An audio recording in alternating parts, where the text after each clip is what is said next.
Maganda araw mga bossing, sa naghahanap po dyan ng ultimate 4x4 or classic unit, baka obra to sa inyo mga boss. Napakagwapo at napakakising ng tindig. 2009 na Jeep Wrangler Unlimited mga bossing. 3.8 liters, gasoline engine. Nakapang off-road session na yung setup ng ating gulong. Then classic, labas at loob. Tingnan mo naman yung kanyang steering wheel. Low mileage pa to mga bossing, 65,000 km lang tinakbo niyan. Then eto mga bossing is nagiging top down. So detachable yung kanyang bubungan na yan mga boss. So sa mga nagkaka-interest, ikot lang tayo ng bahagya. Good for 5-seater unit yan mga bossing. Okay.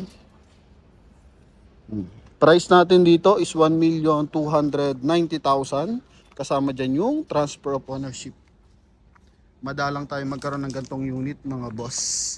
Meron tayong na-inquire nung nakaraang kaso, sobrang taas ng mileage, 150,000. Pero ito, only 65,000 mga boss. Pasok na pasok. Sobrang tahimik na makina mga bossing. Ganda ng tunog. Yan. So sa mga nakaka-interest dito, so after nyo mapanood, pwede kayong tumawag sa ating contact number na nasa screen. Yan yung kanyang transmission. Optional 4x4 mga boss. So dito muna tayo sa ating front area. Naka-offset ng bahagya yung gulong, naka-all terrain, tapos naka-mags. Coding nito is Friday. Yan. So headlight muna tayo. Sa headlight niya, naglagay na multiple projector headlight. Same time, included na rin yung kanyang turn signal. Mga boss, nilipat niya yung nasa baba naka-round. So nilagay niya sa headlight mga bossing. Ganda ng hood niyan. Okay, tapos yung kanyang front grille mga boss, naka-separate talaga. Bumper and yung kanyang fog light mga boss. So classic ang datingan nito. Okay. Pagdating sa side mga bossing, R17 yan. Then upgraded mags, naka-offset ng bahagya. Ay barakong tindig. Oh. Then almost bago pang gulong. Kapal pa. 90% pa, may mga himbulmol pa nga mga boss. Pati dito. So walang basag. So halatang hindi pa ito nagagamit pang off-road session. Pamorma lang ang datingan mga boss. Tingnan mo naman yung kanyang stepboard. Pati yung kanyang fender mga boss. Yan. So sobrang classic tsaka sobrang formado. Di mo mapapaghalataan na 2009 model. 1941 yung kanyang concept, no? 1941 na 75 years na mga boss. So yun yung kanyang concept. Ito yung kanyang interior. So yung kanyang steering wheel, parang steering wheel ng mga truck mga boss. Pati yung kanyang pang-adjust ng upuan, sobrang lalaki. Dashboard, grabe. Oh. Yan. Pati dito sa ating door panel, hand grip, door opener, mga boss.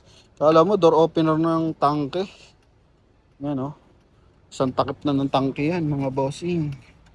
Sara natin para makita natin yung mileage. Hinaan lang natin, lakas ng aircon. Sobra kalamig.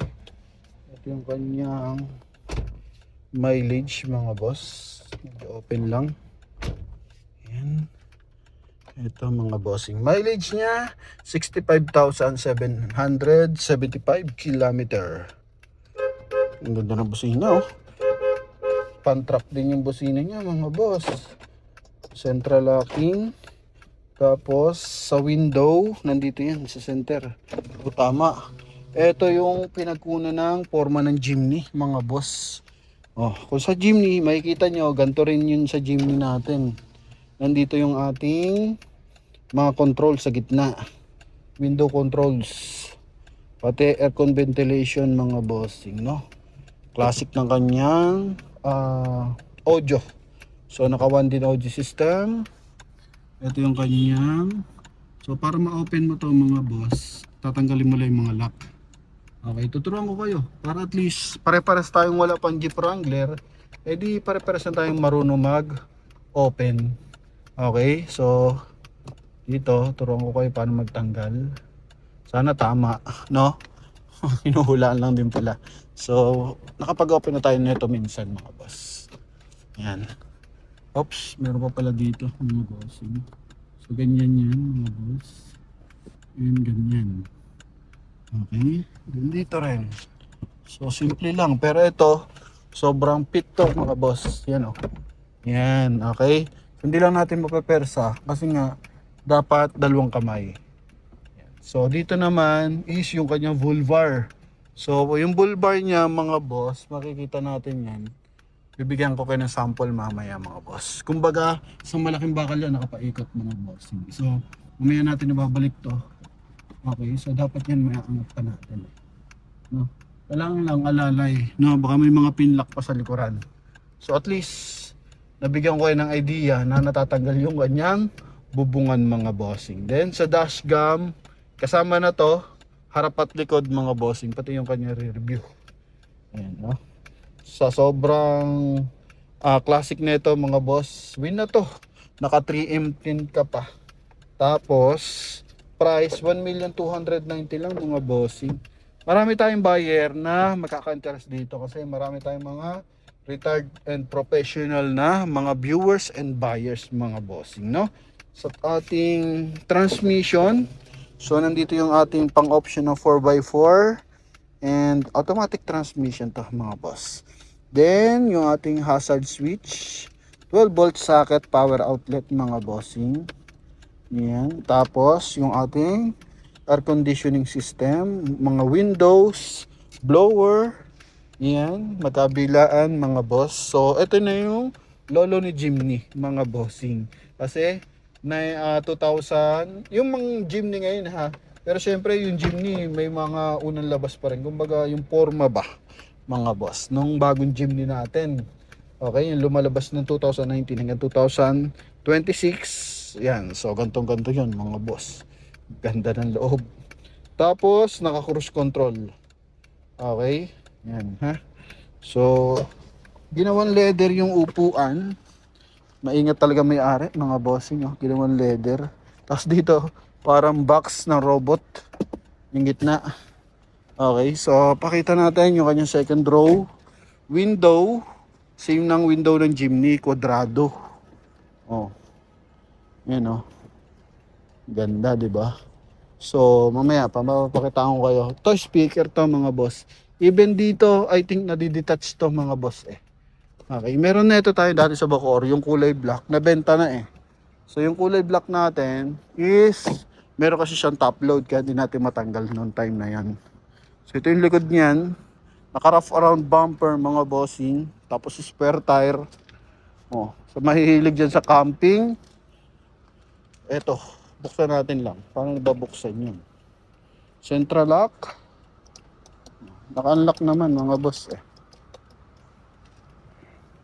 So baka kailangan lang nating mas laksan. Yun. Okay. Tapos, eto paangat to. Yun oh. 'Di ba? Eto yung sinasabi ko mga boss. Yun paikot na yan kahit sa harapan, naka vulvar yan mga bossing. So ganito yan. Pag tinanggal mo yung bubungan yan, okay, so natatanggal ang bubungan nito mga boss. So makikita mo siya yung mga tag dito, yung mga jeep na ginagawa sa Cavite. So ganun dating yan. Pero ito yung pinagkunan nila ng forma. So makikita mo skeleton yan mga boss. Yan o, may titira dyan, yung ganito lang.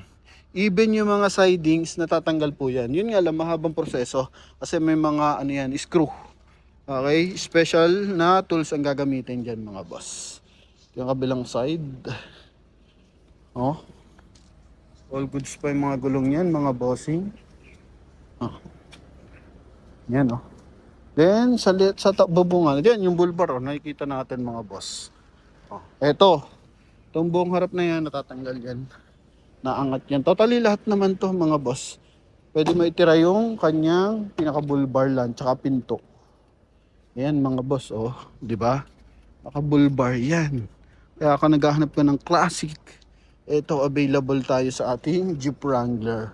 So, pakita natin yung kanyang engine bay. Tingnan mo na yung kanyang design sa harapan na pinto tsaka likuran. So classic talaga. Mala vintage ba kung tawagin natin mga boss. Oh, yan. So for now, hindi pa naman siya totally ganun ka vintage. Classic pa lang tong ganito mga bossing. Okay, pero kinuha yung design sa 1941 Wrangler. So, ito mga boss. Hindi natin mapindot. Tapos yung ako pito. Anong hood? Sorry.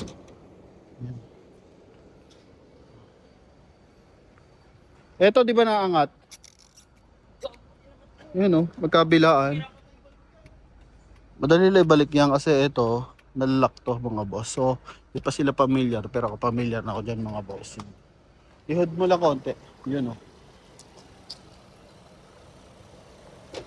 Buo pa yung insulator niyan mga boss. Tapos, V6 engine.